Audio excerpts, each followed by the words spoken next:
going on, guys? Welcome back to the channel. Just a nice short sweet little video. Still waiting on a couple things, so we're not quite ready to run it, but a couple little things I picked up. Ran down to my local junkyard, grabbed a throttle cable. What else did I get?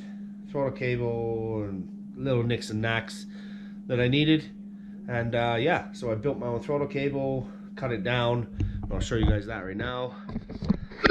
So you can see right here, took a throttle cable out of a CRV at the junkyard, made sure it was all, you know, smooth working, right? No rust, no nothing coming out of it. It was really long, but I ended up cutting it down. If you cut the outside sheathing off of this nice and slow, you can reveal the wire on the inside. So I cut it down the length. I had a cut cable from when it was carbureted with a 3D3, so I took off the ends, took off the end of it and rebuilt the end of it down in there, and then ran it through the firewall to the throttle pedal, put a nice clip on the throttle pedal with the cable, trimmed down the cable in there. So that's all working handy dandy.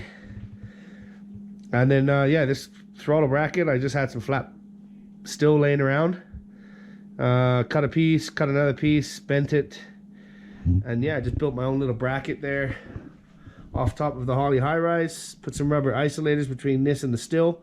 Obviously this is aluminum and it will react with steel over time, right? So we don't want that, so I just cut down some hose, put them in there as a cross washer. Worked out just fantastic.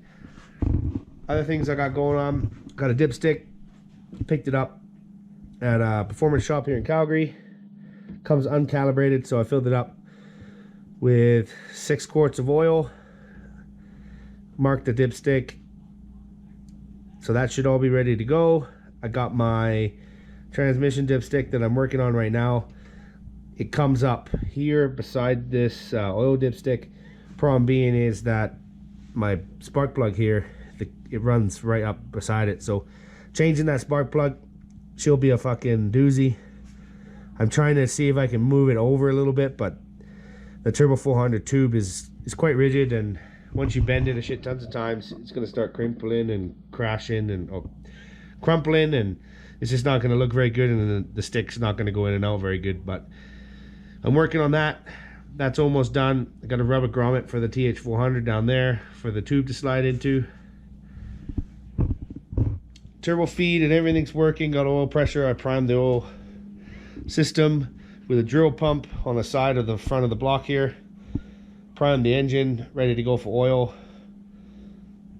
Friday is hopefully the day that we get the fuel pump. We can get the regulator in too at the same time. We get that hooked up, and then we can think about maybe starting this girl. Also, another thing I did is I forgot, when I put this on, I torqued it all down. I forgot to put 2 fittings in the back to run my boost reference to my, what do you call it, fuel regulator. So I tapped in, well, I didn't tap into the back. There's already 2 ports in the back, so I put in a 1/8 MPT fitting in the back of that. Was not easy, but managed to get up from the bottom of the truck behind the engine. The tranny wasn't in at that point, so I ran one for there, and I ran one for my heating system inside the truck, because I'm still running heat in this truck. So that's all working. We tested that the other day, put some vacuum to it, tested all the controls inside. That's all working good. So yeah, just a couple little things that I've done. It's coming together. We're gonna pull this front brace here that I had built to support the rad, because I cut out so I built this in replacement of that. So we'll take that out, we'll get that painted up, and yeah. Oh, I managed to get, I'm still running the factory booster because I put in money elsewhere right now into this build, and this is working just fine for me. And I got the LS to fit with the coils and everything in with this in place. This is another little thing I picked up from the junkyard, was the one-wave regulator or valve or whatever this is for the boost, or the vacuum port off of the back of the intake for the brakes. So that's good, that's done. So yeah, things are coming together slowly but surely.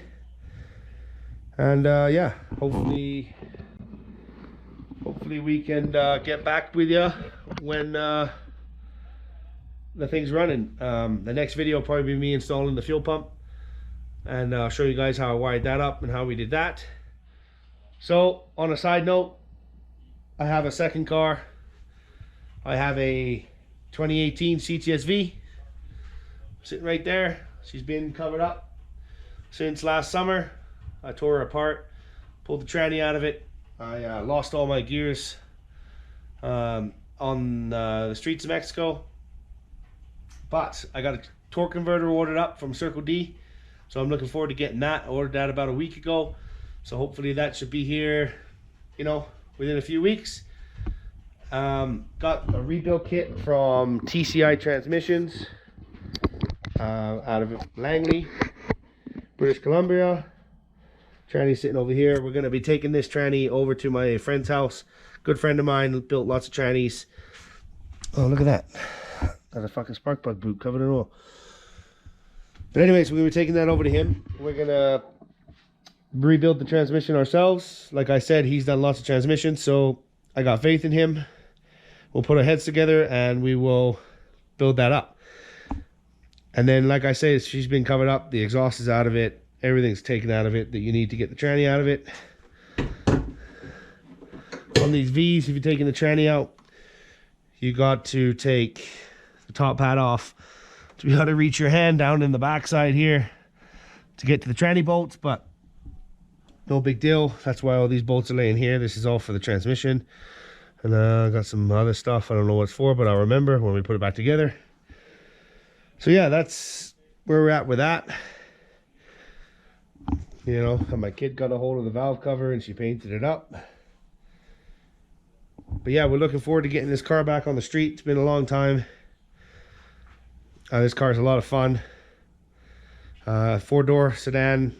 Been one of my dream cars for a long time. So, but yeah, looking forward to getting this back on the street. And this car will be featured a lot in the channel this summer. So keep your notifications on. Smash that bell button to get all the notifications on this 2018 CTSV build we're doing. So yeah, until then, thanks for watching. Thanks for subscribing. It means a lot. I appreciate it. And make sure you leave me your feedback and all the things you want to ask me in the comments. Anyways, have a great one. See you on the next one.